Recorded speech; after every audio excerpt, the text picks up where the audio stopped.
ইয়া আইয়ুহার রাসূল, হে আমার সম্মানিত পয়গম্বর, বাল্লাগা ইউবাল্লিগু তাবলীগান ফাহুয়া মুবাল্লিগ, তুমি মানুষের নিকটে তাবলীগ করো, মানুষের দুয়ারে দুয়ারে যাও। আল্লাহর নবী বললেন, আল্লাহ আমি কি নিয়ে মানুষের কাছে যাব? আল্লাহ বলেন, মা উনজিলা ইলাইকা মির রাব্বিক, তোমার রবের পক্ষ থেকে ওহীর মাধ্যমে যে কোরআন নাজিল হয়েছে, এই কোরআন নিয়ে তুমি জাতির কাছে যাও। ও দোস্ত রে, কোরআনের মিশন নিয়ে, দাওয়াত নিয়ে যদি তুমি জাতির কাছে না যাও, ওয়া ইল্লাম তাফআল ফামা বাল্লাগতা রিসালাতা, তোমাকে যে রিসালাতের দায়িত্ব দেওয়া হয়েছে, কোরআনের দাওয়াত না দিলে রিসালাতের দায়িত্ব পূর্ণাঙ্গ রয়ে যাবে। আমি সাইফুল্লাহ সিদ্দিক এখানে আমি কথা বলছি কোরআন হাদিস থেকে কথা না বলে, আমি যদি ব্যক্তিগত কথা বলি, আমার বাপদাদের কিসসা কাহিনী বলি, দাওয়াতের হক কিন্তু আদায় হবে না, কোরআন হাদিস থেকে কথা বলতে হবে। আল্লাহ বলছেন, দোস্ত রে, কোরআন দিয়ে তুমি তাবলীগ করো, কোরআনের মেসেজ জাতির কাছে কনভার্ট করো। তবে জেনে নাও, শুনে নাও, এই কোরআন দিয়ে যখন জাতিকে সতর্ক করবে, কোরআনের রঙে জাতিকে যখন রঙিন করার প্রচেষ্টা করবে, এই সমাজের মধ্যে যারা কোরআন বিদ্বেষী, ইসলাম বিদ্বেষী, আল্লাহ বিদ্বেষী, মসজিদ মাদ্রাসা বিদ্বেষী, ওয়াল্লাহু ইয়াসিমুকা মিনান নাস, কোরআন দিয়ে দাওয়াত দেওয়ার কারণে তোমাকে অপমান করার জন্য ষড়যন্ত্র করবে, অপদস্থ করার জন্য ষড়যন্ত্র করবে, আমি আল্লাহ তোমার সাথে ওয়াদা দিলাম, তোমার সাথে কথা দিলাম, কোরআন দিয়ে তাবলীগ করার দায়িত্ব তোমার। তোমার বিরুদ্ধে যত ষড়যন্ত্র করবে, তামাম পৃথিবীর তামাম মানুষের সকল ষড়যন্ত্রের হাত থেকে হেফাজত করার দায়িত্ব আমি আল্লাহ। মালিকি ইয়াউমিদ্দিন,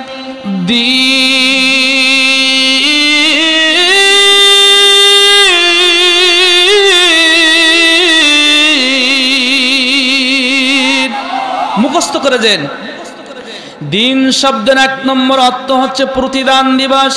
কিয়ামতের ময়দানে মুসিবতের দিন, যেই দিন কায়েম হয়ে যাবে, যেই দিন কোনো মানুষ কোনো মানুষকে চিনবে না, বিশাল বিস্তৃত আকাশ, আমার আল্লাহ 7টা আসমানকে এভাবে ভাঁজ করবে। ভাঁজ করার পরে আল্লাহর কুদরতি হাতের মধ্যে এভাবে ভাঁজ করে নিয়ে নেবে। একটা নক্ষত্র আর একটা নক্ষত্রের উপরে ঠাস ঠাস করে পড়তে থাকবে। পাহাড় পর্বতগুলো ধূলিকণায় উঠতে থাকবে। জমিনের পানিগুলোকে উত্তাল করে দেওয়া হবে। সাগর মহাসাগরের তলদেশ থেকে আগুন প্রবাহিত হতে থাকবে। মানুষদেরকে হাসরের ময়দানের দিকে হাঁকিয়ে নিয়ে যাওয়া হবে। আইনাল মাফার, মানুষ দৌড়াতে থাকবে, কেউ কারোর দিকে তাকানোর সময়টুকু পাবে না। জনম দুঃখিনী মা তার সন্তানকে চিনবে না, সন্তান মাকে চিনবে না।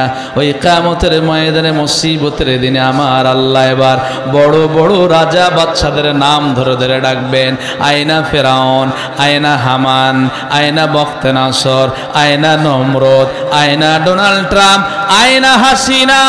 এভাবে জালেম বাদশাদের নাম ধরে ধরে ডাকবে। ডাক দিয়ে বলবে, লিমানিল মুলকুল ইয়াউম, তোমরা তো ক্ষমতা পেয়ে ক্ষমতার অপব্যবহার করেছিলে, ক্ষমতার চেয়ার ধরে রাখার জন্য কোরআনের কর্মীদের হাতে হাত পা লাগিয়েছিলে, মিথ্যা মামলা দিয়ে জেলের মধ্যে বন্দী করেছিলে। কথা বলেন না কারো? মিথ্যা মামলা দিয়ে ফাঁসির রশি দিয়ে ঝুলিয়ে মৃত্যুদণ্ড দিয়েছিলে। আর সাতক্ষীরা জেলার ইতিহাস কারা জানে না? 2013 সালে দাড়িওয়ালারা, টুপিওয়ালারা বাড়িতে থাকতে পারে নাই, কর্নেল হাফেজেরা মুখে দাড়ি রাখতে পারে নাই, ক্লিন শেভ করতে হয়েছিল। বিগত দিনের ইতিহাস চোখ দিয়ে অশ্রু নির্গত হবে চিন্তা করলে। আমার আল্লাহ বলবে, এত জালাম জ্বালিয়েছিলি, এত জুলুম করেছিলি, এত ক্ষমতা তোমার ছিল। লিমানিল মুলকুল ইয়াউমু লিল্লাহিল ওয়াহিদিল কাহ্হার। এমন একটি সময় ছিল যে সময় বক্তারা মাহফিলে এসে দোয়া ইউনুস পড়ত। মানে ওয়াজ করার আগে কমিটি ওয়াজ করতো আমাদেরকে, আর আমরা চিন্তায় থাকতাম কোন কথা কোন দিকে না জানি চলে যায়। 2024 সাল আসলো, 5ই আগস্ট বিপ্লব ঘটলো। মনে মনে ভেবেছিলাম মনে হয় বক্তারা একটু শান্তিতে কথা বলতে পারবে। গত বছর শান্তিতে কথা বলেছিলাম, কিন্তু দিন যেতে না যেতেই 1 বছর পের হতে না হতেই আজকে আমরা দেখতে পাচ্ছি। চিন্তা করেছিলাম দোয়া ইউনুস তো সারা জীবন পড়লাম, ইউনুস সাহেবকে আল্লাহ ক্ষমতার মসনদে বসিয়েছে, মনে হয় আর দোয়া ইউনুস পড়ানো লাগবে না। কিন্তু দিন যেতে না যেতেই আজকে আমরা দেখতে পাচ্ছি বিগত দিনে যারা ছিল মাজলুম, আজকে তারা জালেমের ভূমিকায় রূপান্তরিত হয়েছে। জালেমের যমজ ভাই হিসেবে সমাজের মধ্যে, রাষ্ট্রের মধ্যে ভূমিকা পালন করছে।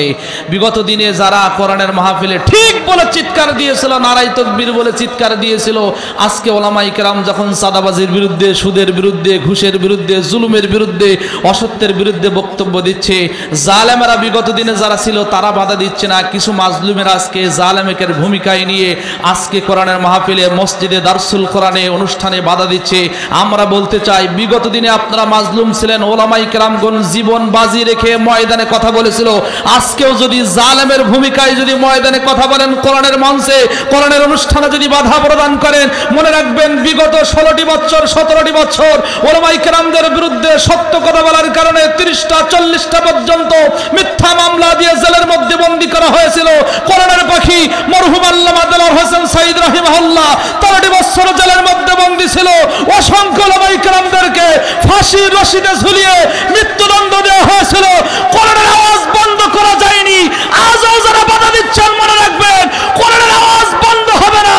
তবে যদি বাধা দিতেই থাকেন মনে রাখবেন ইব্রাহিমের সন্তানদের পায়ের জুতা যদি একবার হাতে ওঠে পালানোর জায়গা কিন্তু খুঁজে পাবেন না।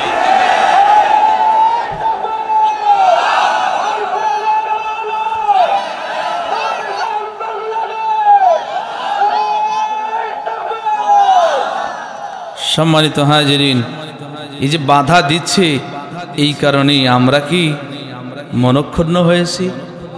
কথা বলে না, দিশেহারা হয়ে গিয়েছি। কারণ যেখানে থাকবে হক সেখানে থাকবে, কথা বলে না, কথা বলে না। আগরদাড়ির মুসলমানদের আওয়াজ তো এমন হয় না, যেখানে থাকবে হক সেখানে থাকবে বাতিল। হক চাইবে হকের আলো প্রজ্বালিত করার জন্য হকপন্থীরা, আর বাতিলপন্থীরা চাইবে হকপন্থীদেরকে নিভিয়ে দিতে। কিন্তু বাতিলপন্থীরা কি বিজয়ী হতে পারবে? একটু জোরে বলেন। কেউ নাম দিয়েছিল মা জননী আম্মাজান। আম্মাজানের পুলিশ থাকার পরেও, র্যাব থাকার পরেও, এয়ারফোর্স, ল্যান্ড ফোর্স, এলাকায় এলাকায় সন্ত্রাসী বাহিনী, গুন্ডা বাহিনী সব কিছু থাকার পরও আম্মাজান দুপুরের ভাত কিন্তু কপালে জোটেনি। বাংলার জমিন ছেড়ে দিল্লির দাদাবাবুতে পালাতে হয়েছিল। অতএব আজকে যারা কোরআনের বিরুদ্ধে, দাড়িওয়ালা টুপিওয়ালাদের বিরুদ্ধে অবস্থান নিচ্ছেন, ইতিহাস থেকে সাক্ষ্য নেন, মুসলমানদের জনশক্তি লাগে না, মুসলমানদের পারমাণবিক বোমা লাগে না, মুসলমানদের বড় অস্ত্র হচ্ছে ঈমান। ওয়ালা তাহিনু ওয়ালা তাহজানু ওয়া আনতুমুল আ'লাউনা ইন কুনতুম মুমিনিন আলা ইন্না নাসরাল্লাহি করিব। আল্লাহর পক্ষ থেকে যখন সাহায্য আসে, বাতিল শক্তি পালানোর কিন্তু জায়গা খুঁজে পায় না।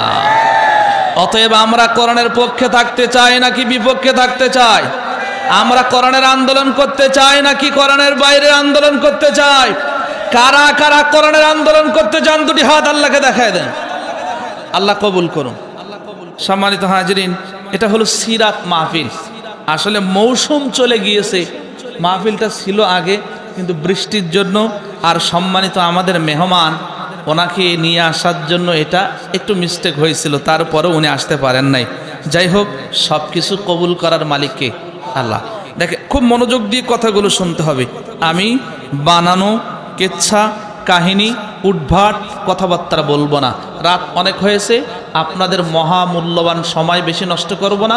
কোরআন সুন্নাহ থেকে আমাদের প্রয়োজনীয় কিছু কথা বলবো। আজকের সিরাতুন নবী সাল্লাল্লাহু আলাইহি ওয়াসাল্লাম মাহফিল, এই সিরাত আর মিলাদ এটা নিয়ে বাংলাদেশে কিলাকিলি আছে না নাই? একটু জোরে বলেন। কেউ বলে মিলাদুন নবী, কেউ বলে সিরাতুন নবী। মিলাদ আর সিরাত কি, এটা সংক্ষিপ্ত পরিসরে বলেই আমার মূল আলোচনায় চলে যাচ্ছি। মিলাদুন নবী মানে হচ্ছে নবীর জন্ম বৃত্তান্ত, আর সিরাত মানে হচ্ছে পথ, সিরাত মানে হচ্ছে তরিকা, সিরাত মানে হচ্ছে সিস্টেম, সিরাত মানে হচ্ছে নিয়ম, সিরাত মানে হচ্ছে ইবাদত বন্দিগির নিয়ম পদ্ধতি সিস্টেম তরিকা। আপনি সাতক্ষীরা শহরে যাবেন, সোজা আগরদাড়ি থেকে সুন্দর সিএমবি আছে, রোড আছে, এই রোড ধরতে হবে, তাহলে সাতক্ষীরায় চলে যাবেন। সাতক্ষীরায় যাওয়ার রোড আছে, মেন রোড আছে, বাইপাস আছে, কিন্তু জান্নাতে যাওয়ার রাস্তা হচ্ছে একটা, সিরাতাম মুস্তাকিম। এই মুস্তাকিমের পথ বাঁকা না, এই মুস্তাকিমের পথ আট দিয়ে যাওয়া যায় না, মুস্তাকিমের পথ বাইপাস রোড না, হাইওয়ে রোড। জান্নাতে যাওয়ার একটাই রোড, সেটা নবীজির মাধ্যমে আল্লাহ তাআলা জাতিকে জানিয়ে দিয়েছেন। সিরাত মানে জান্নাতে যাওয়ার পথ, মিলাদ মানে নবীর জন্ম বৃত্তান্ত। মিলাদ হচ্ছে বিশ্বাসের নাম, মিলাদ হচ্ছে মহব্বতের বিষয়, সিরাত হচ্ছে মানার বিষয়। মজার একটা তথ্য আছে, মিলাদ দল মত নির্বিশেষে, নামাজি বেনামাজি, সুদখোর মদ পানকারী, দাড়িওয়ালা দাড়িবিহীন, টুপিওয়ালা টুপিবিহীন, মিলাদ, এই মিলাদে সবাই খুশি, কিন্তু সিরাতে সবাই খুশি হতে পারে না। কথা বলে না, কথা বলে না। আমার নবীজি যেই দিন জন্মগ্রহণ করেছিলেন, ভূমিষ্ঠ হয়েছিলেন, নবীজির আপন চাচা আবুল আহাব এত খুশি হয়েছিলেন যে তার গোলামকে সে আজাদ করে দিয়েছিল। কিন্তু এই নবী যখন সিরাত মানার কথা বললেন, কোরআন মানার কথা বললেন, সেই আবুল আহাব সর্বপ্রথম বিরোধিতা করেছিল। বাংলাদেশে দলমত নির্বিশেষে মিলাদ কেমনভাবে উদযাপন করে, কেমনভাবে নবীর জন্মে খুশি, কে আওয়ামী লীগ, কে বিএমপি, কে জামাত ইসলাম, কে চরমনাই, কে সারসিনা, কে কুলতলি, কে ফুলতলি, কে আটরশি, কে দেওয়ানবাগি, কে উমুক তুমুক ইত্যাদি ইত্যাদি, সবাই নবীর জন্মে খুশি। এত খুশি যে বাংলাদেশে রাষ্ট্রীয়ভাবে 12ই রবিউল আউয়ালে ছুটির দিন ধার্য করা হয়েছে। আমরা বিগত দিনে দেখেছি সব দলের কর্মীরা মিলাদুন নবীর দিনে সবাই খুশি। যারা জীবনে টুপি মাথায় দেয়নি, 12ই রবিউল আউয়ালে একটা টুপি কিনে মিডিয়ার সামনে এসে জাতিকে বোঝাচ্ছে, দেখো আমরা নবীর জন্মে কত খুশি। কিন্তু আমরা বিগত দিনে দেখেছি ওলামায়ে কেরামগণ নবীর আদর্শ, নবীর সিরাত যারা সমাজের মধ্যে বাস্তবায়ন করতে চেয়েছিল, এই যারাই টুপি মাথায় দিয়ে বড় বড় মন্ত্রীরা, নেতারা মিলাদুন্নবী পালন করেছে, এই মিলাদুন্নবী পালন করা জালেমের গোষ্ঠীরা, উত্তরসূরিরা নবীর সুন্নাত যারা বাস্তবায়ন করতে চেয়েছিল, এদের বিরুদ্ধে মিথ্যা মামলা দিয়ে জেলের মধ্যে বন্দী করেছিল। কথা বলেন না কেন, কথা বলেন না কেন? তাহলে এরা নবীর মিলাদে খুশি, কিন্তু নবীর সিরাতে খুশি না। সিরাত যদি কেউ অস্বীকার করে, ওর ঈমান আমল সব নষ্ট হয়ে যাবে। সম্মানিত হাজিরিন, এজন্য আসুন আমি আপনাদের সম্মুখে ছোট্ট একটি আয়াতে কারিমা তেলাওয়াত করেছি, সবার সুপরিচিত আয়াত, কিন্তু আমার আলোচনার ধরনটা একটু ভিন্ন হবে। মনোযোগ দিয়ে কথাগুলো শুনতে হবে। নবীজি প্রধান যে মিশন দিয়ে আল্লাহ তাআলা পৃথিবীতে পাঠিয়েছিলেন, সেটা কি কোরআন হাদিস থেকে বলার চেষ্টা করব। আপনারা একটু সময় দিতে পারবেন না ইনশাআল্লাহ? চলুন আমরা সরাসরি আলোচনায় চলে যাই। আল্লাহ রাব্বুল আলামিন বলেন, হুয়াল্লাযী আরসালা রাসূলাহু বিল হুদা ওয়া দীনিল হক লিইয়ুযহিরাহু আলাদ-দীনি কুল্লি ওয়া কাফা বিল্লাহি শহীদা।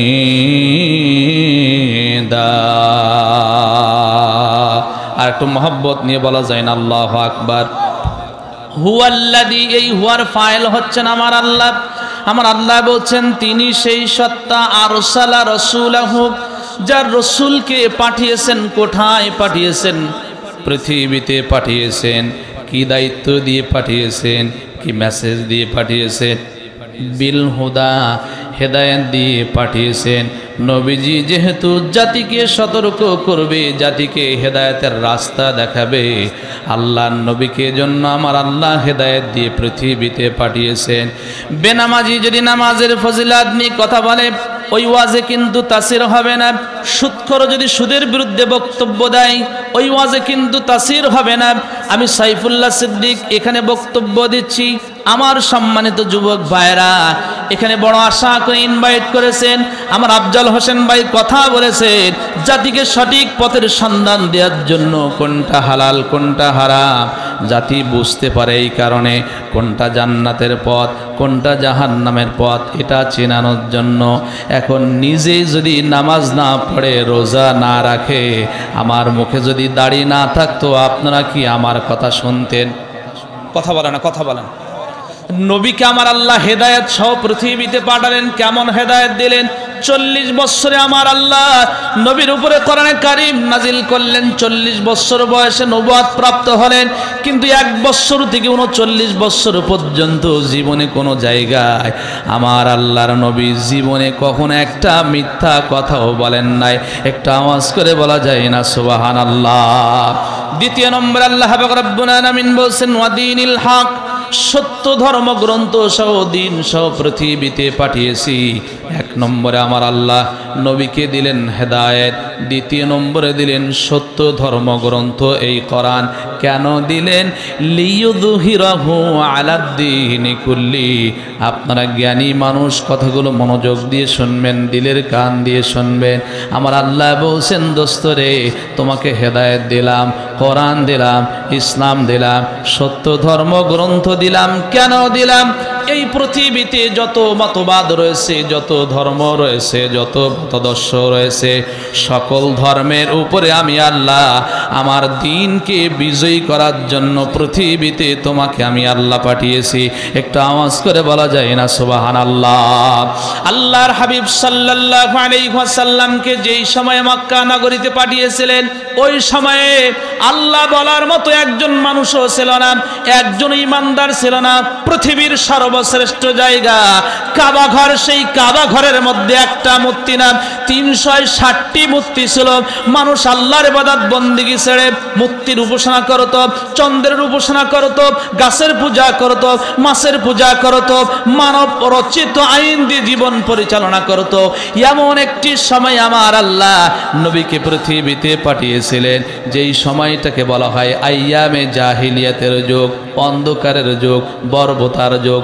মানুষের চোখ ছিল, মানুষের কান ছিল, মানুষের আকল ছিল। মানুষ চোখ দিয়ে দেখতো, কান দিয়ে শুনতো, কিন্তু আকল দিয়ে বিবেক দিয়ে কোনটা সত্য কোনটা মিথ্যা জাস্টিফাই করতে পারতো না। আমার আল্লাহ বলছেন দোস্ত পৃথিবীতে একজন ইমানদার নেই, একজন মুসলমান নেই, কিন্তু আমি আল্লাহ তোমার মাধ্যমে যে দ্বীনকে বিজয়ী করব এ ব্যাপারে পৃথিবীর কেউ সাক্ষ্য না দিলেও ওয়াকাফা বিল্লাহি শাহিদা, এ ব্যাপারে সাক্ষ্যদাতা হিসেবে আমি আল্লাহ যথেষ্ট। একটা আওয়াজ করে বলা যায় না আল্লাহু আকবার? আর একটু জোরে বলা যায় না আল্লাহু আকবার? আল্লাহর হাবিব সাল্লাল্লাহু আলাইহি ওয়াসাল্লামের দাওয়াতের ফলে তদানীন্তন সময়ে একজন ইমানদার ছিল না, কিন্তু দাওয়াতের ফলে, রক্তের ফলে, কষ্টের ফলে আজকের পৃথিবীতে লক্ষ্য করে দেখেন 1 নয় 2 নয় 200 কোটি মুসলমানদের বসবাস।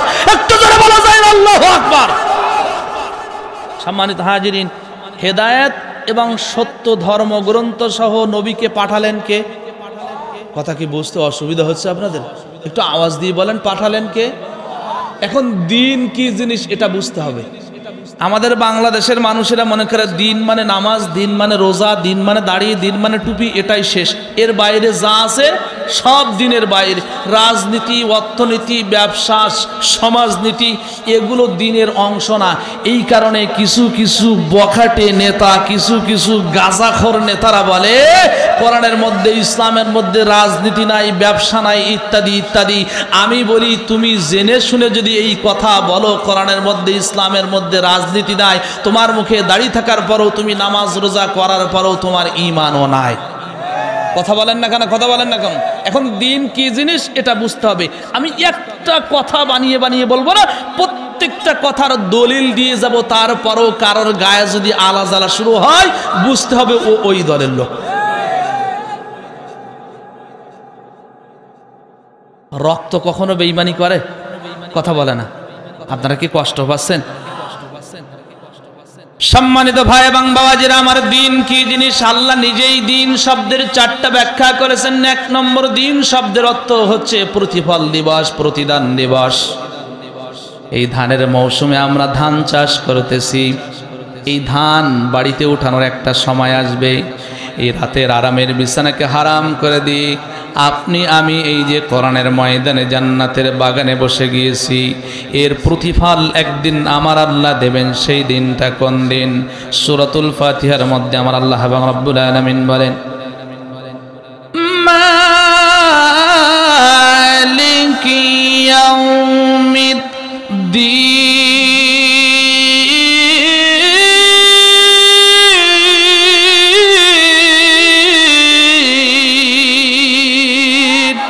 মুখস্থ করে দেন। দিন শব্দের এক নম্বর অর্থ হচ্ছে প্রতিদান দিবস। কিয়ামতের ময়দানে মুসিবতের দিন, যেই দিন কায়েম হয়ে যাবে, যেই দিন কোনো মানুষকে চিনবে না। বিশাল বিস্তৃত আকাশ, আমার আল্লাহ 7টা আসমানকে এভাবে ভাঁজ করবে। ভাঁজ করার পরে আল্লাহর কুদরতি হাতের মধ্যে এভাবে ভাঁজ করে নিয়ে নেবে। একটা নক্ষত্র আর একটা নক্ষত্রের উপরে ঠাস ঠাস করে পড়তে থাকবে। পাহাড় পর্বতগুলো ধূলিকণায় উঠতে থাকবে। জমিনের পানিগুলোকে উত্তাল করে দেওয়া হবে। সাগর মহাসাগরের তলদেশ থেকে আগুন প্রবাহিত হতে থাকবে। মানুষদেরকে হাসরের ময়দানের দিকে হাঁকিয়ে নিয়ে যাওয়া হবে। আইনাল মাফার, মানুষ দৌড়াতে থাকবে, কেউ কারোর দিকে তাকানোর সময়টুকু পাবে না। জনম দুঃখিনী মা তার সন্তানকে চিনবে না, সন্তান মাকে চিনবে না। ওই কিয়ামতের ময়দানে মুসিবতের দিনে আমার আল্লাহ এবার বড় বড় রাজা বাদশাদের নাম ধরে ধরে ডাকবেন। আয়না ফেরাউন, আয়না হামান, আয়না বখতে নাসর, আয়না নমরুদ, আয়না ডোনাল্ড ট্রাম্প, আয়না হাসিনা। এভাবে জালেম বাদশাদের নাম ধরে ধরে ডাকবে। ডাক দিয়ে বলবে, লিমানিল মুলকুল ইয়াউম, তোমরা তো ক্ষমতা পেয়ে ক্ষমতার অপব্যবহার করেছিলে। ক্ষমতার চেয়ার ধরে রাখার জন্য কোরআনের কর্মীদের হাতে হাত পা লাগিয়েছিলে, মিথ্যা মামলা দিয়ে জেলের মধ্যে বন্দী করেছিলে। কথা বলেন না কারো? মিথ্যা মামলা দিয়ে ফাঁসির রশি দিয়ে ঝুলিয়ে মৃত্যুদণ্ড দিয়েছিলে। আর সাতক্ষীরা জেলার ইতিহাস কারা জানে না? 2013 সালে দাড়িওয়ালারা, টুপিওয়ালারা বাড়িতে থাকতে পারে নাই। কর্নেরা হাফেজেরা মুখে দাড়ি রাখতে পারে নাই। ক্লিন শেভ করতে হয়েছিল। বিগত দিনের ইতিহাস চোখ দিয়ে অশ্রু নির্গত হবে চিন্তা করলে। আমার আল্লাহ বলবে, এত জালাম জ্বালিয়েছিলি, এত জুলুম করেছিলি, এত ক্ষমতা তোমার ছিল। লিমানিল মুলকুল ইয়াউমা লিল্লাহিল ওয়াহিদিল কাহ্হার। দুটি হাত তুলে বলেন আল্লাহু আকবার, নারে তাকবীর। আল্লাহ রাব্বুল আলামিন বলবেন, আজকের দিনের ক্ষমতার মালিক, একটু জোরে বলেন, মালিক ইয়াউমিদ্দিন। আমি যেটা বোঝাতে যাচ্ছিলাম, ওয়াদিনিল হক, দিন মানে শুধু নামাজ রোজা না। দিন শব্দের আমার আল্লাহ 4টা ব্যাখ্যা করেছেন। 1 নম্বরে দিন শব্দের অর্থ পেলাম প্রতিদান দিবস, প্রতিফল দিবস, হাসরের ময়দানের দিবসকে বুঝিয়েছেন, মগজের মধ্যে ঢুকায় নিয়ে যেন। 2 নম্বর দিন শব্দের অর্থ হচ্ছে আনুগত্য। আল্লাহর কোরআন, আল্লাহ রাব্বুল আলামিন কোরআনুল কারীমের মধ্যে বলছেন, ইন্না আনজালনা ইলাইকাল কিতাবা বিল হক ফা'বুদিল্লাহা মুখলিসান লাহুদ্দিন, আলা লিল্লাহিদ্দীনুল খালিস। 39 নম্বর সূরা, সূরার নাম সূরা আজ-জুমার। 23 নম্বর পারার 17 নম্বর পৃষ্ঠার মাঝের দিকে আমার আল্লাহ বলছেন, আলা লিল্লাহিদ্দীনুল খালিস, আনুগত্য হবে একমাত্র আল্লাহর। দিন শব্দের 2 নম্বর অর্থ হচ্ছে আনুগত্য। আমরা আনুগত্য করি কার? একটু জোরে বলেন। এই আনুগত্য, এই ইবাদত বন্দেগী দুনিয়ার কোনো মানুষদের দেখানোর জন্য করলে হবে না, আল্লাহর সন্তুষ্টির জন্য করতে হবে। এজন্য আল্লাহর নবীকে আমার আল্লাহ বলছেন, একমাত্র তোমার রবের জন্য আনুগত্য করো। তাহলে দিন শব্দের 2 নম্বর অর্থ পেলাম আমরা আনুগত্য। মগজের মধ্যে ঢুকায় নিন, আপনার শিক্ষিত মানুষ, তারপরও বলে দিয়ে যাচ্ছি। 3 নম্বরে দিন শব্দের অর্থ হচ্ছে আনুগত্য যে আমরা করব। এই আনুগত্যের সিস্টেম রয়েছে, রীতি রয়েছে, নীতি রয়েছে, সিস্টেম রয়েছে। যেমন মনে করেন সালাতুল ইশার নামাজ আমরা আদায় করলাম, নামাজ আদায় করার নির্দেশ দিয়েছেন কে? আপনার মনে খারাপ লাগতেছে, আমি কিন্তু কেসা কাহিনীর বক্তা না, আপনারা জানেন। নারায়ে তাকবীর।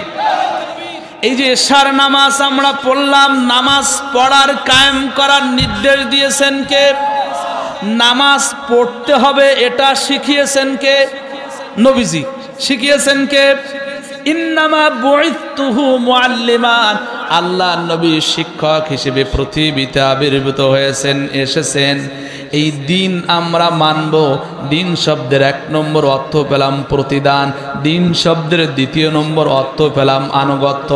আল্লাহ তুমি বলেছো নামাজ কায়েম করতে হবে, কিভাবে করতে হবে? দিন শব্দের তিন নম্বর অর্থ হচ্ছে আনুগত্যের পদ্ধতি। দিন কায়েমের আন্দোলন করতে হবে, কোন সিস্টেমে করতে হবে? আজকের যারা বলে রাজনীতি করা হারাম, রাজনীতি করা যাবে না, শরীয়তের মধ্যে এটা নাই, আমি বলতে চাই ওদের শরীয়তের জ্ঞান নাই, এই কারণে উল্টা পাল্টা বক্তব্য দিচ্ছে।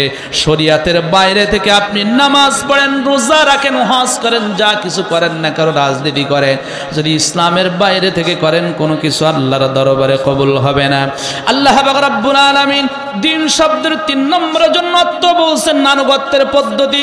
3 নম্বর সূরার নাম সূরা আল ইমরান, 3 নম্বর পারার 13 নম্বর পৃষ্ঠার প্রথম দিকে, 11 নম্বর পৃষ্ঠার প্রথম দিকে আল্লাহ পাক রব্বুল আলামিন জাতির কাছে মেসেজ দিয়ে দিয়েছেন, ইন্নাদ দীনা ইনদাল্লাহিল ইসলাম। এখানে দিন শব্দ আছে না নাই? একটু কথা বলে না। ইন্নাদ দীনা ইনদাল্লাহিল ইসলাম। এই পৃথিবীতে যত মতবাদ রয়েছে, যত ধর্ম রয়েছে, যত মতাদর্শ রয়েছে, একমাত্র আল্লাহর নিকটে মনোনীত ধর্মের নাম হচ্ছে ইসলাম। একটু আওয়াজ করে বলা যায় না সুবহানাল্লাহ? আফা গায়রা দীনিল্লাহি ইয়াবগুনা ওয়া লাহু আসলামা মান ফিস সামাওয়াতি ওয়াল আরদ طوعا وكرها وإليه يرجعون।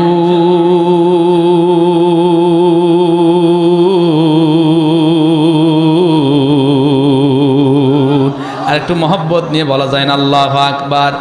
আপনি আমি যা কিছু করি, অর্থনীতি, সমাজনীতি, রাজনীতি, নামাজ, রোজা, দান, সদকা, তাফসীরুল কোরআন মাহফিলের আয়োজন, দিনের গণ্ডি রেখা, সীমারেখা পার হয়ে যদি আমরা যা কিছু করি, ওটা আল্লাহর দরবারে কবুল হবে না। দিনের সিস্টেম অনুযায়ী করতে হবে। আপনি যদি রাজনীতি করতে চান, অমুক নেতার আদর্শে আদর্শবান হলে হবে না। আওয়ামী লীগের ভাইরা বলে আমি বঙ্গবন্ধুর আদর্শে আদর্শবান, শেখ মুজিবুর রহমানের আদর্শবান। আমার বিএনপির ভাইরা বলে প্রেসিডেন্ট শহীদ জিয়াউর রহমানের আদর্শের রাজনীতি আমরা করি। মুসলমানেরা কখনো সাধারণ মানুষের আদর্শের রাজনীতি করতে পারে না। কথা বলেন ঠিক কিনা? রাজনীতি যদি করতে হয় নবিয়ুনা মুহাম্মাদুর রাসূলুল্লাহ সাল্লাল্লাহু আলাইহি ওয়াসাল্লামের আদর্শ থেকে রাজনীতি করতে হবে। আজকের কিছু দাড়িওয়ালা টুপিওয়ালারাও বলে ধর্মের মধ্যে রাজনীতি নাই। নবীজি জীবনে কখনো রাজনীতি করেনি। রাজনীতিবিদ কাদেরকে বলা হয়? মনোযোগ দিয়ে শোনেন। বাংলাদেশে শেখ মুজিবুর রহমানকে রাজনীতিবিদ বলা হয় কেন? তিনি রাষ্ট্র পরিচালনা করেছিলেন। শহীদ প্রেসিডেন্ট জিয়াউর রহমানকে বিশিষ্ট রাজনীতিবিদ বলা হয় কেন? বলা হয় তিনি রাষ্ট্র পরিচালনা করেছিলেন। শেখ হাসিনাকে বিশিষ্ট রাজনীতিবিদ বলা হয় কেন? বলা হয় তিনি রাষ্ট্র পরিচালনা করেছেন। বেগম জিয়াকে রাজনীতিবিদ বলা হয় কেন? বলা হয় তিনি রাষ্ট্র পরিচালনা করেছেন। রাষ্ট্র পরিচালনা করলে যদি রাজনীতিবিদ বলা হয়, আমার নবীজি মদিনায় 10 বছর রাষ্ট্র পরিচালনা করেছেন, তাহলে রাষ্ট্র পরিচালনা করলেও নবীজিও রাজনীতিবিদ ছিলেন। তবে আমাদের মতো সলিমুদ্দিন কলিমুদ্দির রাজনীতি উনি করেন নাই, গতানুগতিক রাজনীতি করেন নাই। আমার নবীজি আল্লাহর নীতি দিয়ে রাজনীতি করেছিলেন। কথা বলেন ঠিক কিনা? অতএব আজকে আমার নবীর আদর্শ রাজনীতি আমরা যারা করি, আল্লাহর নবীর আদর্শ, আল্লাহর কোরআনের বিধান সমাজের মধ্যে বাস্তবায়ন করার জন্য প্রতিজ্ঞাবদ্ধ হয়েছি। বিগত দিনে রাজাকার বলেছে, আলবদর বলেছে, খুনি বলেছে, ধর্ম ব্যবসায়ী বলেছে, একই সুরে রাজাকার বলছে, আলবদর বলছে, মনক্ষুণ্ণ হই না। কারণ আমরা জানি খাওয়ার পরে মিষ্টি খাওয়া যেমন সুন্নাত, কোরআনের আন্দোলন করলে মিথ্যা অপবাদ আরোপ খাও, এটাও নবীর সুন্নাত। একই সুরে কথা বলছে, একই সুরে। কথা বলে না। শুধু মানুষ পরিবর্তন হয়েছে, কিন্তু কথা পরিবর্তন হয়নি। এটা হলো ইহুদি খ্রিস্টানদের ভাষানো শেখানো ভাষা। কারণ যারা কোরআনের রাজনীতি করে, ইহুদি খ্রিস্টানরা ভারত কখনো চায় না এরা ক্ষমতার মসনদে বসুক। কথা বলেন না কেন? কথা বলেন না কেন? সম্মানিত ভাই এবং বাবাজিরা আমার, রিটার্ন টু মাই পয়েন্ট। 3 নম্বরে তাহলে আমরা দিন শব্দের অর্থ পেলাম আনুগত্যের পদ্ধতি। এবার 4 নম্বরে দিন শব্দের অর্থ হচ্ছে রাষ্ট্রীয় নিয়ম নীতি, সিস্টেম, তরিকা, পদ্ধতি। আজকে যারা বলে রাজনীতি কোরআনের মধ্যে নাই, আজকে যারা বলে রাষ্ট্রের নিয়ম নীতির কথা কোরআনের মধ্যে নাই, কোরআন খুলে দেখেন 40 নম্বর সূরা। কত নম্বর সূরা? সূরার নাম সূরা আল মুমিন, এর অপর নাম হচ্ছে সূরা আল গাফির। 40 নম্বর সূরার 26 নম্বর আয়াতের মধ্যে আল্লাহ রাব্বুল আলামিন বলেন, ওয়াকালা ফিরআউনু যারুনি আকাতুল মূসা ওয়ালইয়াদউ রাব্বাহ ইন্নী আখাফু আইয়ুবাদদিলা দীনাকুম আও আইয়ুযহিরা ফিল আরদিল ফাসাদ।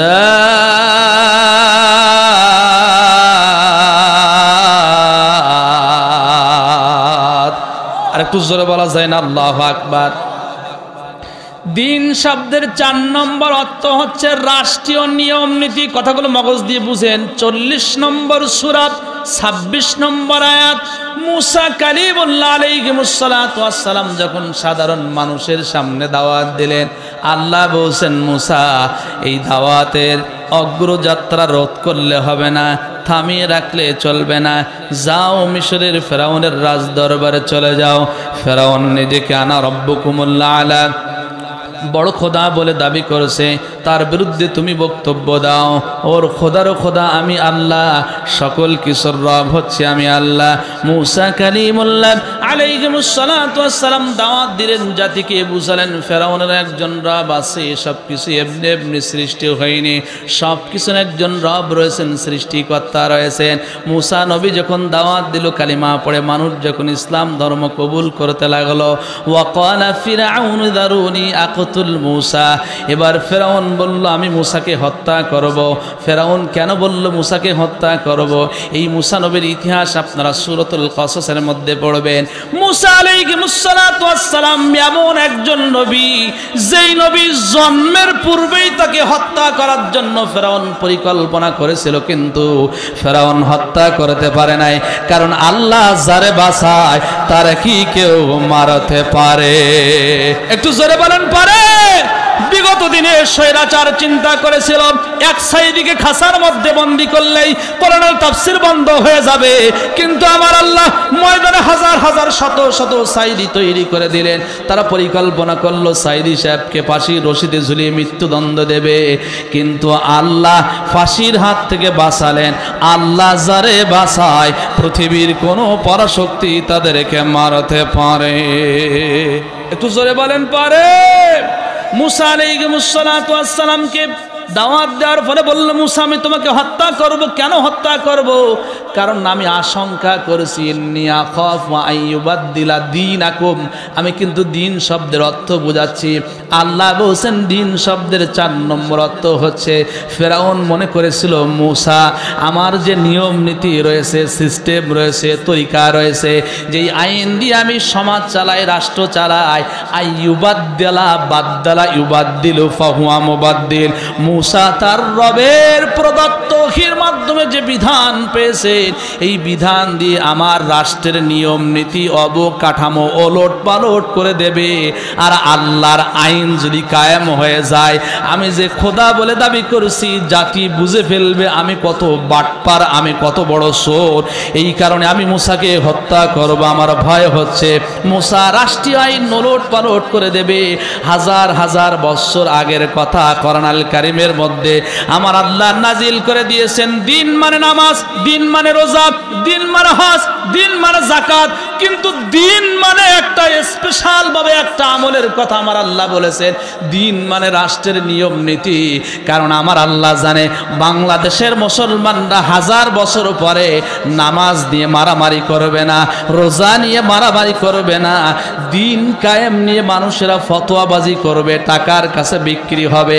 আজকে দেখেন নামাজ নিয়ে ফতোয়াবাজি নাই, কিন্তু দিন কায়েম নিয়ে ফতোয়াবাজি আসে না নাই।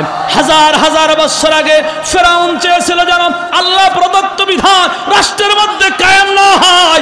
আজকেও এসেও যারা চায় না রাষ্ট্রের মধ্যে আল্লাহ প্রদত্ত কোরআন কায়েম হোক, ওই সময় বাধা দিয়েছিল ফেরাউন, আজকের সময় বাধা দিচ্ছে যারা ফেরাউনের রক্তে তৈরি তারা। কোন মুসলমানের ঘরের সন্তান কখনো দিন কায়েমের পথে বাধা দিতে পারে না।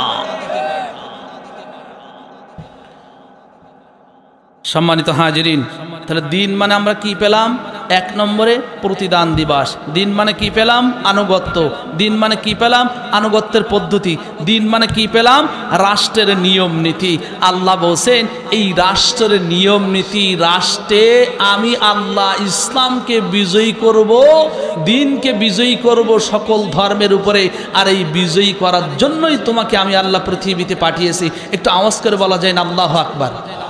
এখন প্রশ্ন করতে পারেন সাইফুল্লাহ সিদ্দিক, দিন কায়েমের জন্য তো আল্লাহ নবীকে পৃথিবীতে পাঠিয়েছেন, আমাদের জন্য কি নির্দেশ রয়েছে?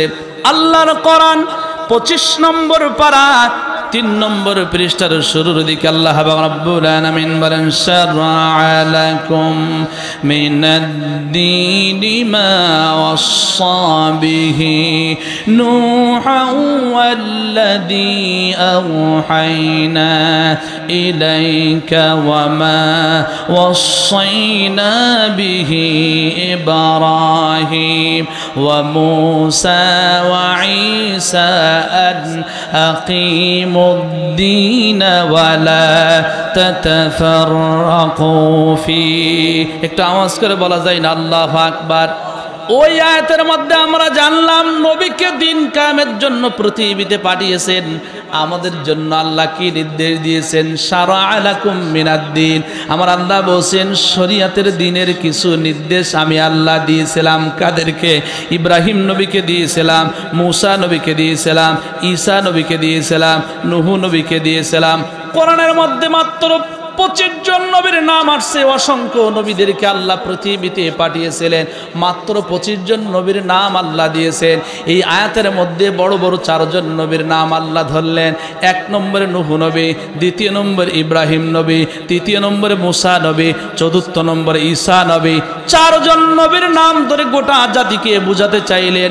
এই দায়িত্ব শুধুমাত্র এই 4 জন নবীর উপরে ছিল না, সকল নবীদের উপরে ছিল। বড় বড় নবীদের নাম ধরে ধরে বুঝিয়েছিলেন। আল্লাহ বলছেন ওই নবীদেরকে যে নির্দেশ দিয়েছিলাম তোমাদেরকে সেই নির্দেশ দিচ্ছি, সেটা কি? আন্নাকিমুদ্দিন ওয়ালা তাতাফাররাকু ফি। কোরআন স্টাডি করেন, আকিমুস সালাহ, যত জায়গায় আকিমু শব্দ এসেছে, আকিমুস সালাহ মানে নামাজ পড়া না, নামাজ কায়েম করা, নামাজ কায়েম করা। আকিমুদ্দিন আমার আল্লাহ বলছেন আমি নূহ নবীকে নির্দেশ দিয়েছিলাম দিন কায়েমের জন্য, ইব্রাহিম খলিলুল্লাহকে নির্দেশ দিয়েছিলাম দিন কায়েমের জন্য, আমি ঈসা রুহুল্লাহকে নির্দেশ দিয়েছিলাম দিন কায়েমের জন্য। তোমাদেরকেও দিন কায়েমের জন্য নির্দেশ দিচ্ছি। তবে জেনে নাও, শুনে নাও, সব ব্যাপারে মতানৈক্য থাকতে পারে, ফতোয়াবাজি থাকতে পারে, ইখতিলাফ থাকতে পারে। আন্নাকিমুদ্দিন ওয়ালা তাতাফাররাকু ফি। দিন কায়েমের ব্যাপারে কোনো ফতোয়াবাজি চলবে না। আজকের যে সমস্ত দাড়িওয়ালা টুপিওয়ালারা দিন কায়েমের ব্যাপারে ফতোয়া দিচ্ছে, খুঁজে দেখেন তলে তলে ওরা টাকার কাছে বিক্রি হয়ে গিয়েছে। কথা বলেন ঠিক কিনা? সম্মানিত হাজিরিন, তাহলে দিন কায়েমের জন্য নির্দেশ দিয়েছেন কে? আমি কি আলোচনা শেষ করে দেব? আপনারা কি কষ্ট পাচ্ছেন? আমি এলোমেলো কথা বলছেন, আমার লাইন কিন্তু ঠিক আছে। যেহেতু সিরাত মাহফিল, নবীর সিরাতের উপরে আলোচনা হচ্ছে।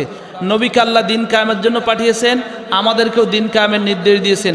এখন দিন কায়েম আমরা কিভাবে করব? 1 নম্বর আমাদের দায়িত্ব হচ্ছে দাওয়াতি কাজ করা। কি করা? সংগঠন আমাদেরকে নির্দেশ দিয়েছে, দেখেন একটা চিরকুট দিয়েছে, একটা গাইডলাইন দিয়েছে, নামাজ পড়ি কিনা, কোরআন তেলাওয়াত করি কিনা, হাদিস পড়ি কিনা, ইসলামী সাহিত্য পড়ি কিনা, দাওয়াতি টার্গেটের সাথে কয়বার সাক্ষাৎ করি, বই বিলি করি কিনা, কর্মীর সাথে যোগাযোগ করি কিনা, একটা সুশৃঙ্খল সংগঠন আমরা পেয়েছি। একটু জোরে আলহামদুলিল্লাহ বলা যায় না? সম্মানিত ভাই এবং বাবাজিরা, এখন দাওয়াত আমরা কি দিয়ে দেব? 5 নম্বর সূরা, সূরার নাম সূরাতুল মায়েদা, 6 নম্বর পারা, হিফজুল কোরআন, 18 নম্বর পৃষ্ঠার শেষের দিকে আল্লাহ রাব্বুল আলামিন বলেন, ইয়া আইয়ুহার রাসূল বাল্লিগ মা উনজিলা ইলাইকা মির রাব্বিক وإن لم تفعل فما بلغت رسالته والله يعصمك من الناس إن الله لا يهدي القوم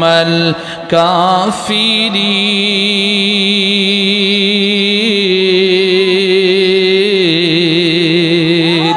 আর একটু মহব্বত নিয়ে বলা যায় না আল্লাহু আকবার। দিন কায়েমের জন্য দাওয়াতি কাজ করতে হবে। কি দিয়ে দাওয়াত দেব, কিভাবে আমরা কাজ করব, একটু জোরে সরে বলা যায় না সুবহানাল্লাহ। দাওয়াত দিতে হবে কি দিয়ে? সবাই একটু কথা বলে না। তাবলীগ করতে হবে কি দিয়ে? নির্দেশ দিয়েছেন কে, বলছেন কে? এই কোরআন দিয়ে দাওয়াত দিলে বিপদ আসবে, ষড়যন্ত্র হবে, জেল হবে, জুলুম হবে, মামলা হবে, এটা বলছেন কে? একটু জোরে বলেন। বিগত দিনে ইসলামী আন্দোলনের কর্মীরা, হক্কানি ওলামায়ে কেরামদেরকে যখন জেলের মধ্যে বন্দী করা হয়েছিল, বাংলাদেশে কিছু কিছু মৌলবীরা, বিশেষ করে সুন্নি, গরম সুন্নি, এরা বলেছিল হুজুরিরা অন্যায় না করলে জেলের মধ্যে গেল কেন?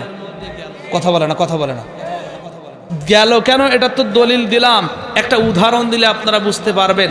বাংলাদেশের একজন বিখ্যাত ইসলামিক স্কলার, তিনি একটা উদাহরণ দিয়েছেন, এক্সাম্পল দিয়েছেন। একটা বাড়িতে খাসার মধ্যে ময়না পাখি বাঁধা।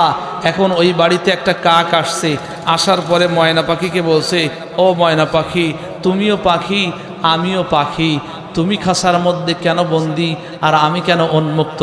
ময়না পাখি তখন তার ভাষায় বলছে, ভাই কাক, তুই যদি এটা বুঝতিস তাহলে আমার কাছে প্রশ্ন করতিস না। তুইও পাখি আমিও পাখি, হয়তোবা দেখতে একটু ভিন্নতা আছে। আমি খাসার মধ্যে বন্দি কেন? শোন, আমি এই দুই ঠোঁট দিয়ে বলি, কথা বলি, এই কারণে আমাকে খাসার মধ্যে বন্দি করে রেখেছে। তুই তো কথা বলতে পারিস না, তুই তো ভালো মন্দ বেঁচে চলিস না, কথা বলতে পারিস না, এই কারণে তোকে বন্দি করেনি। আমি বলতে চাই, তুমিও হুজুর, মরহুম আল্লামা দেলোয়ার হোসেন সাঈদ রাহিমাহুল্লাহ, উনিও হুজুর ছিলেন, উনিও কোরআনের বুলবুলি ছিলেন। মুফতি আমির হামজা কোরআনের বুলবুলি ছিল। শাইখুল হাদিস আল্লামা মামুনুল হক দামাত বারাকাতুহুম, উনিও কোরআনের পাখি ছিল। তুমিও হুজুর, ওনারাও হুজুর। তুমি হুজুর খাসার মধ্যে বন্দী হওনি, তার কারণ হলো তুমি হচ্ছে হুতুম পেশা মার্কা হুজুর, হুতুম পেশা মার্কা পাখি। ময়না পাখির মতো এই সমাজের মধ্যে যারা কোরআনের বুলবুলি ছিল, কোরআনের ময়না পাখি ছিল, জাতির কল্যাণে ময়না পাখির মতো, টিয়া পাখির মতো সত্য কথাগুলো টপ টপ করে বলেছিল। সুদের বিরুদ্ধে, ঘুষের বিরুদ্ধে, গুমের বিরুদ্ধে, অসত্যের বিরুদ্ধে, মিথ্যা মামলার বিরুদ্ধে, চাঁদাবাজির বিরুদ্ধে বক্তব্য দেওয়ার কারণে কোরআনের ময়না পাখিদেরকে মিথ্যা মামলা দিয়ে খাসার মধ্যে বন্দী করা হয়েছিল। কথা বলেন না কেন? কথা বলেন না কেন? বিগত দিনে এই সমস্ত হুজুরেরা সামসামি করেছিল, আজকেও কিছু কিছু সামসামি করতেছে। আমরা বলতে চাই, সামসামি করো। বিগত দিনে যেমন শুধু রাজনৈতিক নেতারা না, জাতীয় মসজিদের খতিব সাহেব পর্যন্ত জুতা নেয়ার সময় পায়নি, আগামীতেও তোমরা জুতা নেয়ার সময় পাবে না। দাওয়াত দিতে হবে কি দিয়ে? জোরে বলেন। কোরআন দিয়ে দাওয়াত দিলে বিপদ আসবে, কথা কে বলছেন? এখন মামলা আসলে আমরা কি ভয় পাবো? জুলুম আসলে আমরা কি ভয় পাবো? কারণ আমরা ভয় করি কাকে? এদেহে প্রাণ থাকবে যতক্ষণ কোরআনের কথা বলবো ততক্ষণ। যত মিথ্যা মামলা দেয়া হোক না কেন, জেলের মধ্যে বন্দি করা হোক না কেন, বাড়ি ছাড়া করা হোক না কেন, ঘর ছাড়া করা হোক না কেন, সাতক্ষীরার মানুষ ইমানের পরীক্ষা দিয়েছেন, বাড়ি ছেড়েছেন, ঘর ছেড়েছেন, স্ত্রী ছেড়েছেন, আত্মীয় স্বজন ছেড়েছেন, কিন্তু কোরআনের আন্দোলন ছাড়ে নাই।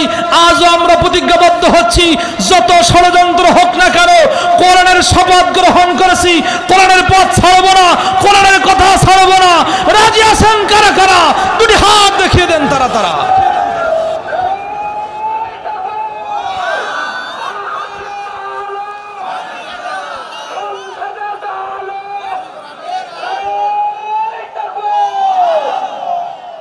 সম্মানিত ভাই এবং বাবাজিরা, আমার রিটার্ন টু মাই পয়েন্ট।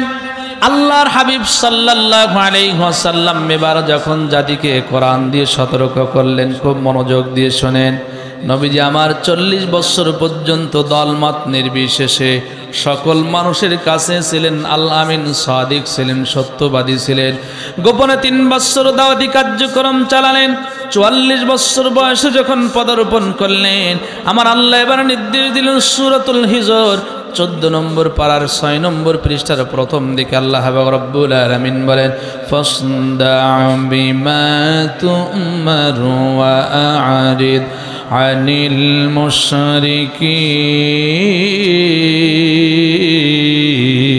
মুশরিকিন। হে আমার দোস্ত, তোমাকে যেই দায়িত্ব দিয়ে পৃথিবীতে পাঠানো হয়েছে, এই দায়িত্ব আর গোপনে পালন করলে চলবে না। প্রকাশ্যে তুমি কোরআনের দাওয়াত দাও, তাবলীগ করো, কাফের বেঈমানদেরকে পরোয়া করবে না। একটা আওয়াজ করে বলেন সুবহানাল্লাহ। আল্লাহর হাবিব সাল্লাল্লাহু আলাইহি ওয়াসাল্লাম জাতিকে বুঝালেন, জাতিকে সতর্ক করলেন, মগজের মধ্যে কথাগুলো ঢুকায়েন। যেই জাতি, যেই কওমের মানুষেরা নবীকে আল্লামিন বলেছিল, নবীকে সাদিক বলেছিল, কোরআনের কথা বলার কারণে ওই জাতি এবার বলল, মোহাম্মদ এতদিন পর্যন্ত তো তুমি খুব ভালো ছিলে, তোমার কথাবার্তার আচার ব্যবহার খুব তো ভালো ছিল, এখন কেন উল্টা পাল্টা বলছো? আমার নবী বলছেন লাতের পূজা করা যাবে না, মানতের পূজা করা যাবে না, চন্দ্রের পূজা করা যাবে না, সূর্যের পূজা করা যাবে না, একমাত্র ইবাদত হবে কার? একটু জোরে বলেন, ইয়্যাকা না'বুদু ওয়া ইয়্যাকা নাস্তাঈন।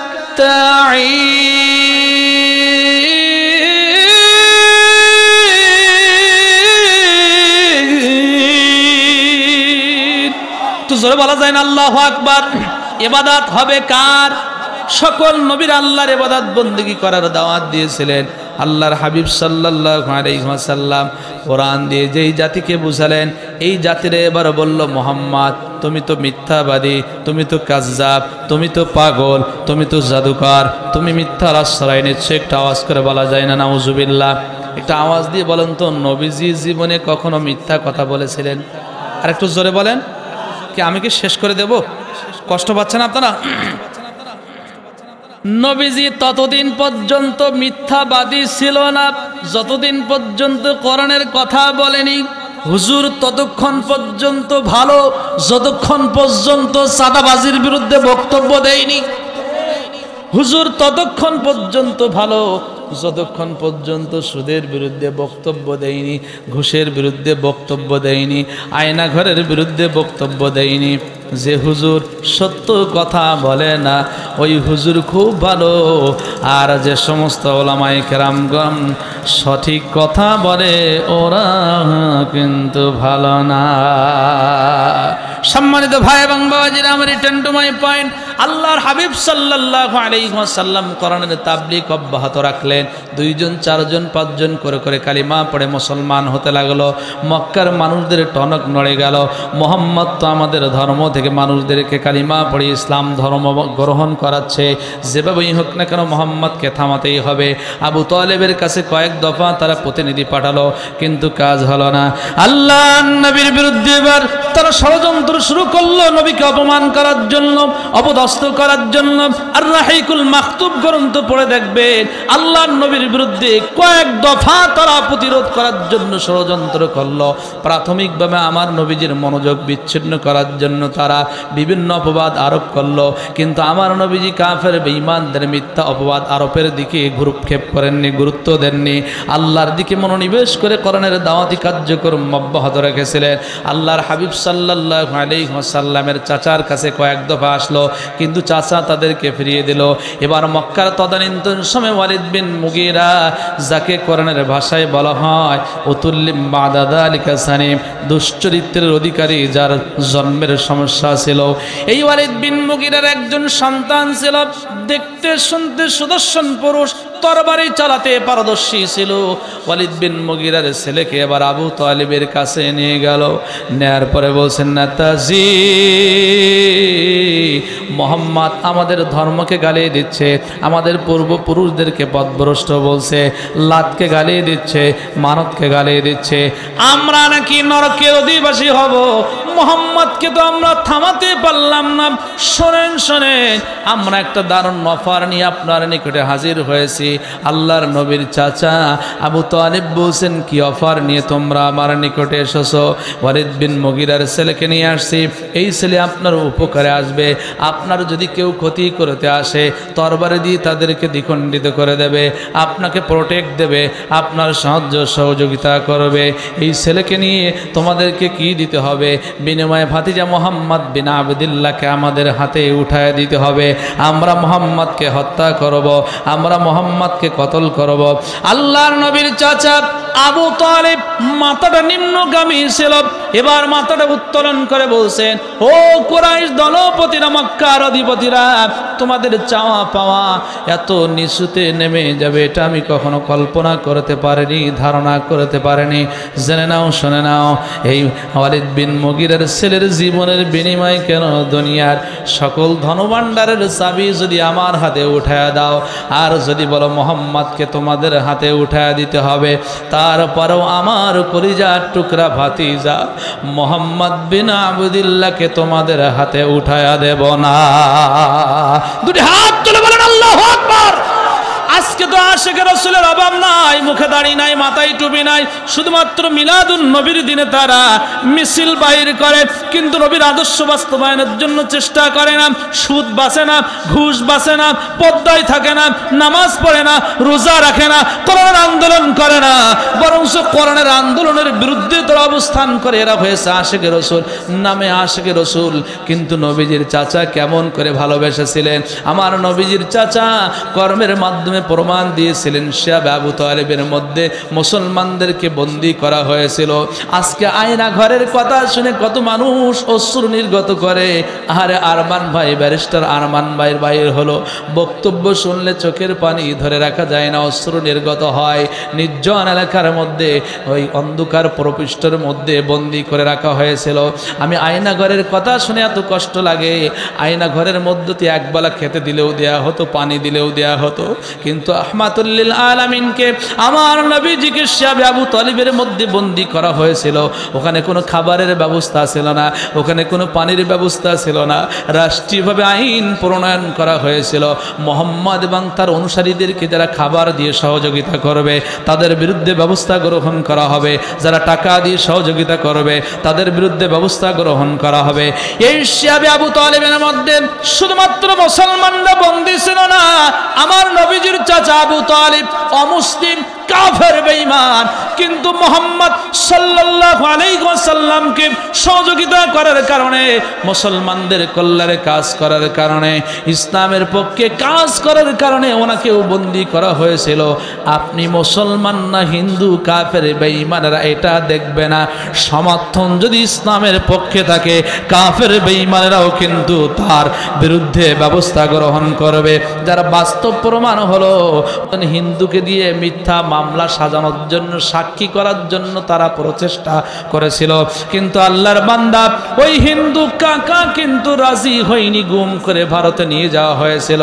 অর্থাৎ ইসলাম বিদ্বেষীরা তাদেরকেই টার্গেট নাই যারা ইসলামের কল্যাণে কাজ করে, দিন কায়েমের পক্ষে কাজ করে।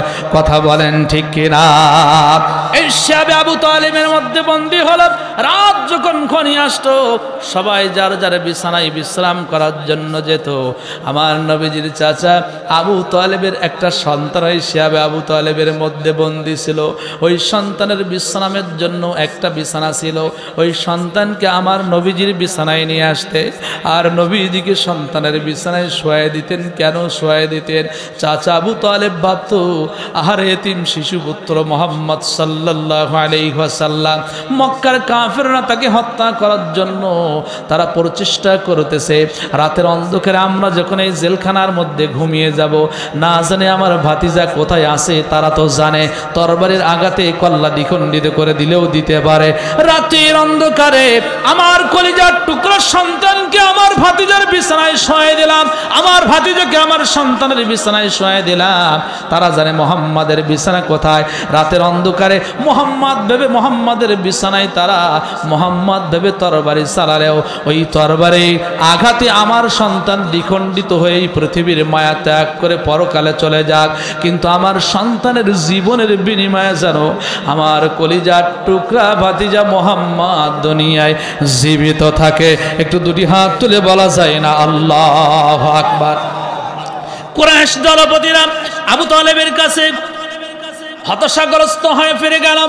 আল্লাহর নবী এবার দিনের দাওয়াতি কার্যক্রম শেষে যখন সন্ধ্যাবেলা বাড়িতে ফিরে আসলেন, নবীজির চাচা ডাকলেন, মুহাম্মদ, ও মুহাম্মদ আমার নিকটে আসো, তোমার সাথে আমার কিছু কথা আছে। মক্কার কাফেররা ওয়ালিদ বিন মুগিরের ছেলেকে নিয়ে আসছিল, বিনিময়ে তোমাকে চেয়েছিল, তোমাকে হত্যা করতে চাই।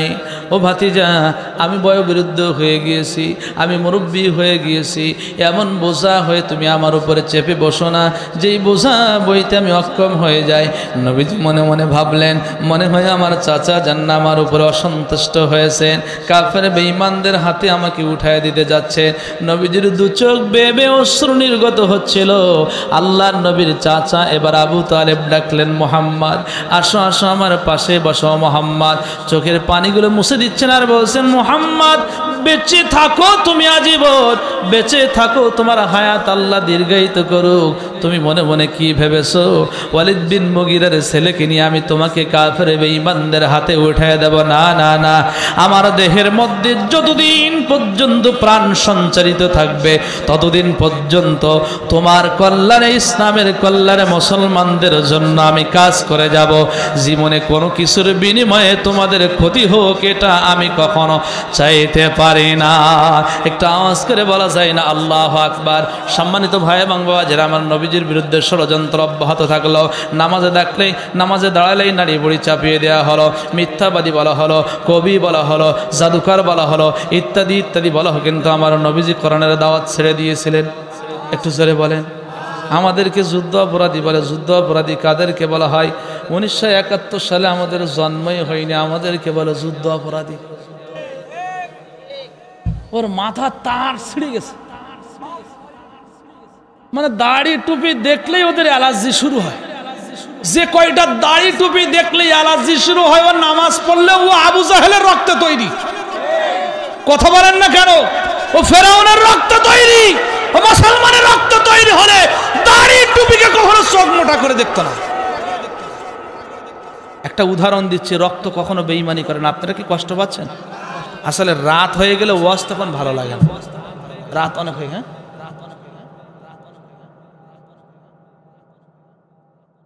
একজন শিল্পপতি অসুস্থ হয়েছে, এখন তার ব্লাড প্রয়োজন।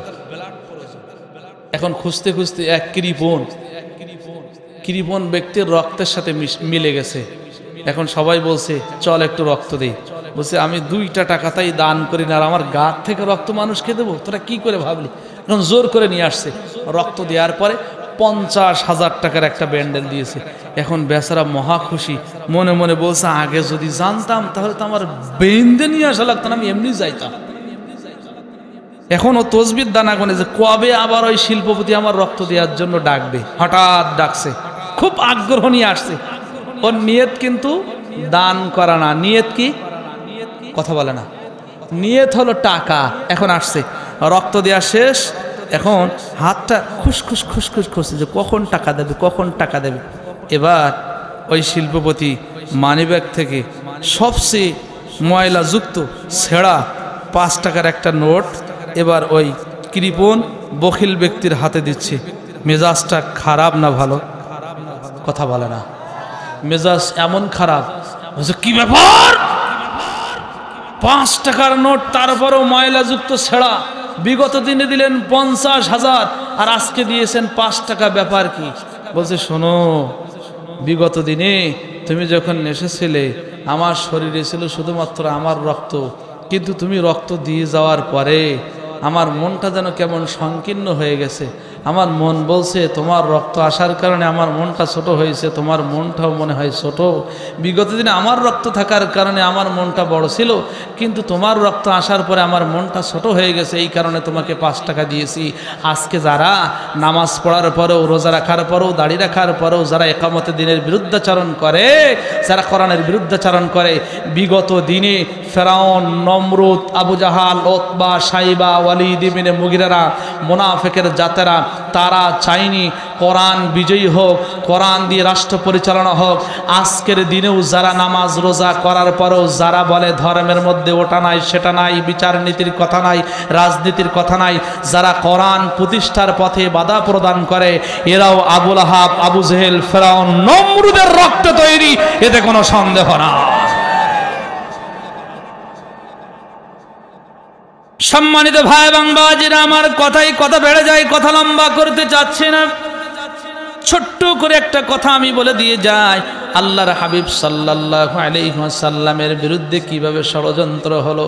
ষড়যন্ত্র শুধুমাত্র মক্কার মধ্যে সীমাবদ্ধ থাকলে না, বাইরেও শুরু হয়ে গেল। একটা কথা বলে দিয়ে যায়, প্রাথমিকভাবে তারা ষড়যন্ত্র করে যখন ব্যর্থ হলো, টাকার অফার দিল, মোহাম্মদ তুমি কি টাকা চাও? সূরা হামিম সিজদার 1 থেকে 5 নম্বর আয়াতের তাফসীর পড়ে দেখবেন।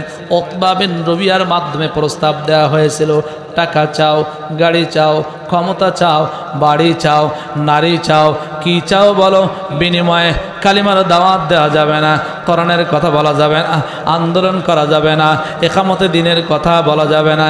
নবীজি সব কিছু ফেলে দিয়েছিলেন।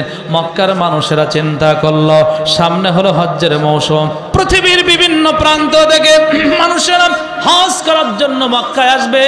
মানুষ শুধুমাত্র মুসলমান হয়েছে মক্কার মধ্যে, এই মানুষেরা যদি মোহাম্মদের কাছে যায় আর মোহাম্মদ যদি দাওয়াত দেয়, কালিমার দাওয়াত বহির্বিশ্বে ছড়িয়ে পড়বে, মুসলমানদের সংখ্যা বৃদ্ধি পাবে, আমাদের অস্তিত্ব মাটির সঙ্গে বিলীন হয়ে যাবে, আমাদের কোনো কর্তৃত্ব থাকবে না।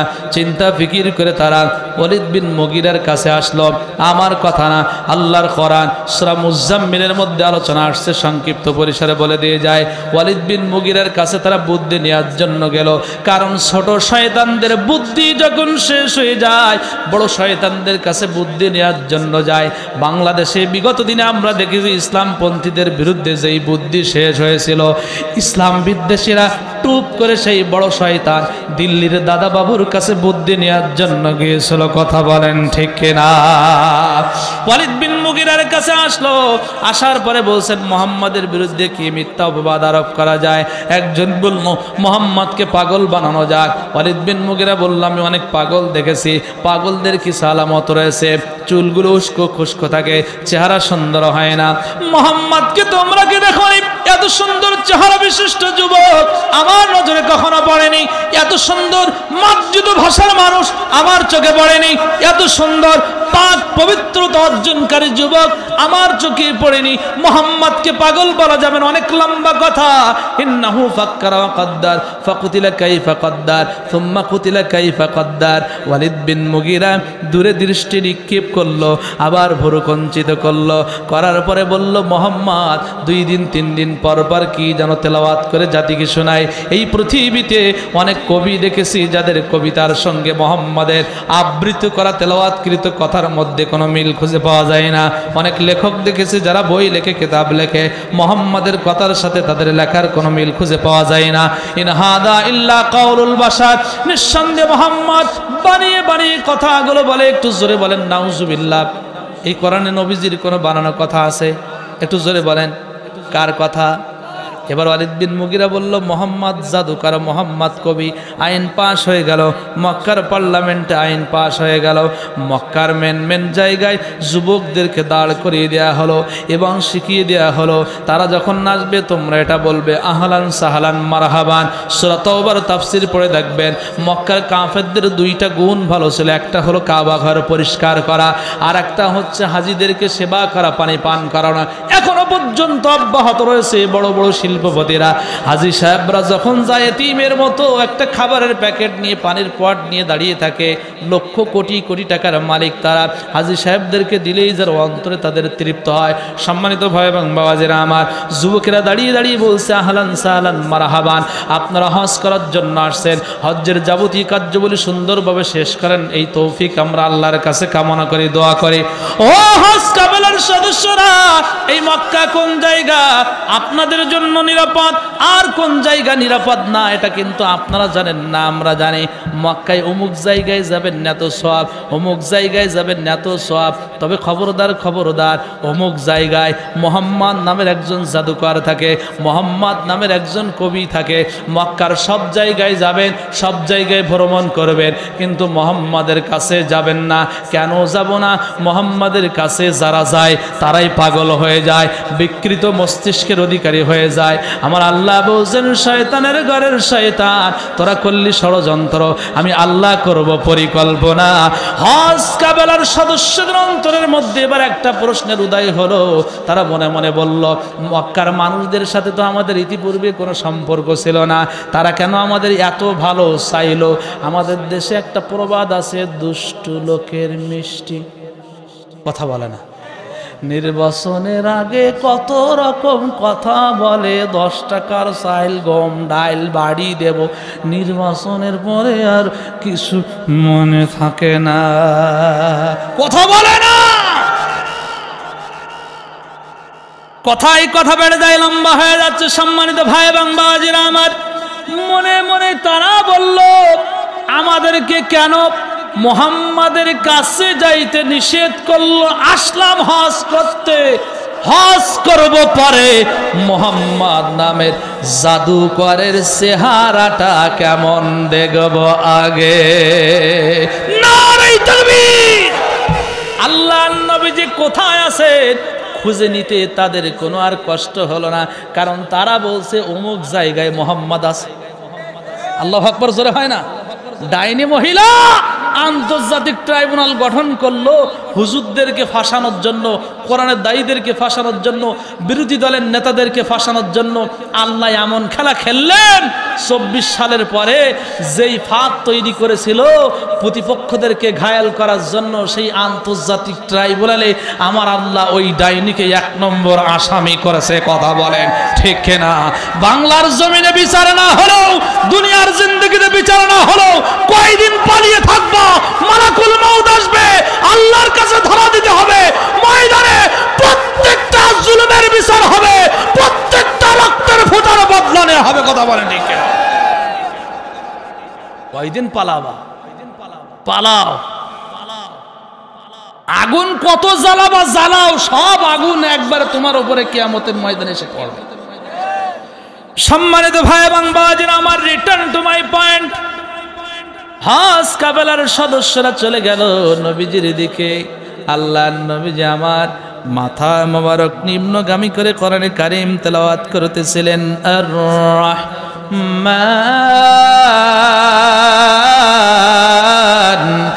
আল্লামাল কুরআনা খালাকাল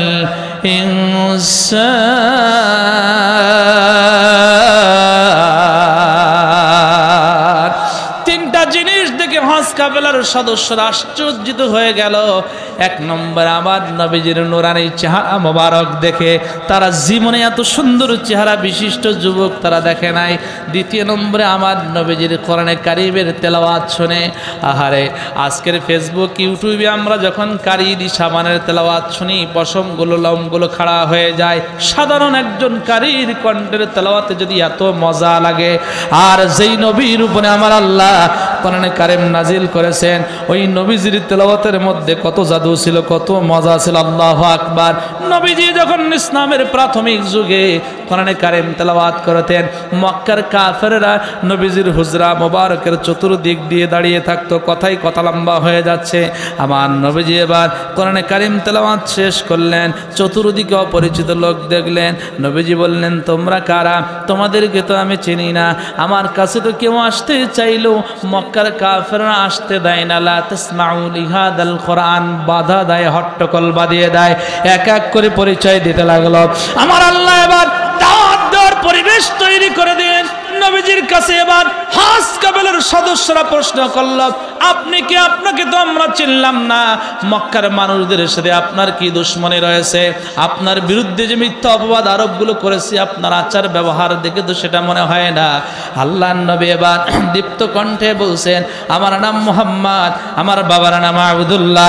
এই পৃথিবীতে পথ ভোলা জাতিদেরকে সতর্ক করার জন্য, জাহান্নামী মানুষদেরকে জান্নাতি বানানোর জন্য যুগে যুগে পয়গম্বর নবী আলাইহিমুস সালাতু ওয়াস সালামদেরকে আল্লাহ পাঠিয়েছিলেন।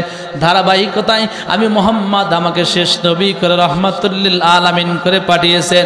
কোরআন দিয়েছেন জাতিকে সতর্ক করার জন্য। তোমরা লাতের পূজা করো, ওই লাত তোমরা স্বহস্তে বানিয়েছো, ওর কাছে তোমরা জীবন ভিক্ষা চাও, ওর কাছে সাহায্য চাও। ওকে যদি তোমরা হাত দিয়ে ধাক্কা দাও, ও নিজেকে সেভ করতে পারবে না, তোমাদেরকে কিভাবে সেভ করবে? সব কিছুর একজন রব রয়েছেন। আকাশ দেখো, জমিন দেখো, পাহাড় পর্বত দেখো, সবকিছু আল্লাহ সৃষ্টি করেছেন। ওই আল্লাহর উপর যদি ঈমান আনতে পারো, জাহান্নামের আগুন হারাম হয়ে যাবে, জান্নাত ওয়াজিব হয়ে যাবে। যাদের অন্তরগুলোকে আমার আল্লাহ দ্বীনের জন্য কবুল করে নিয়েছিলেন, তারা বলল, ইয়া রাসূলুল্লাহ, ইয়া হাবিবাল্লাহ, এতদিন পর্যন্ত আমরা ভুলের মধ্যে হাবুডুবু খাচ্ছিলাম, আমাদের ভুলগুলো ধরিয়ে দেওয়ার কেউ ছিল না।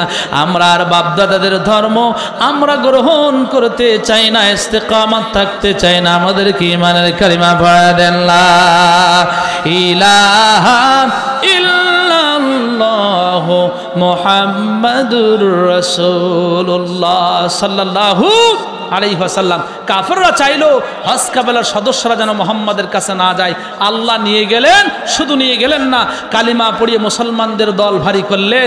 বিগত দিনে ইসলামী আন্দোলনের বিরুদ্ধে ষড়যন্ত্র ছিল, একামতে দিনের বিরুদ্ধে ষড়যন্ত্র ছিল। আহারে কি কষ্ট করে আমরা বৈঠকে গিয়েছিলাম, 2 জন বৈঠকে 10 জন পাহারায়। কোন দিক থেকে আল্লাহর ওলিরা আসে আর হ্যান্ডকাপ পরিয়ে নিয়ে যায়। দাড়ি থাকলে বাড়িতে পর্যন্ত আমরা রিপোর্ট বইয়ে পর্যন্ত রাখতে পারি নাই। ষড়যন্ত্র করে আমাদেরকে দমিয়ে রাখতে পারে নাই। আজও তোমরা রাজাকার বলে, আলবদর বলে আমাদেরকে দমিয়ে রাখতে পারবে না। ষড়যন্ত্র হবে যত, ইসলামী আন্দোলনের কর্মীদের তালিকা বৃদ্ধি পাবে তত।